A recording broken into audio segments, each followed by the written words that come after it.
আর মানুষের অভাব যখন আসে তখন ভালোবাসা জানালা দিয়ে পলায়। অভাবে মানুষের হিতাহিত জ্ঞান থাকে না। তোমরা নিশ্চয়ই ভুলে গেছো ওই তালপাড়ার হাসনার ঘটনা। ফুলের মতন গায়ের রং আছিল মাইয়াটার, পড়াশোনায়ও ছিল ভালো। একদিন ভালো সম্বন্ধ আসলো, ছেলে বিরাট ব্যবসায়ী, ঢাকায় বিশাল বাড়ি। তার বাপে লোভে পইরা সোনার বরণ মাইয়াটারে তার হাতে তুইলা দিল। সেই লোক ব্যবসায় লস খায়া হাসনারে পাঠালো তার বাপের বাড়িতে তার কাছে টাকা আনতে। মাইয়ার সুখের জন্য সব ভিটামাটি বিক্রি করে টাকা দিল হাসনার বাপ। একদিন সেই নরপিচাসটাই হাসনার গায়ে আগুন দিল, যে মেয়েটার গায়ে তার বাপ মা কোনোদিন ফুলের টোকাও দেয় নাই। তখন সে হাসপাতালের বেডে পোড়া ক্ষত নিয়ে কাটা মুরগির মতো তরপাইতেছিল।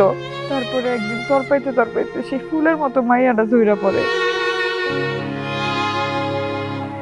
দেখো বোন, আমি তোমাদের বোনের মতো, আমি তোমাদেরকেও আমার বোন মনে করি।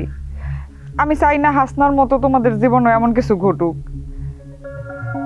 বাকিটা তোমাদের বিবেক বুদ্ধি আছে, তোমরাই বিচার করবা।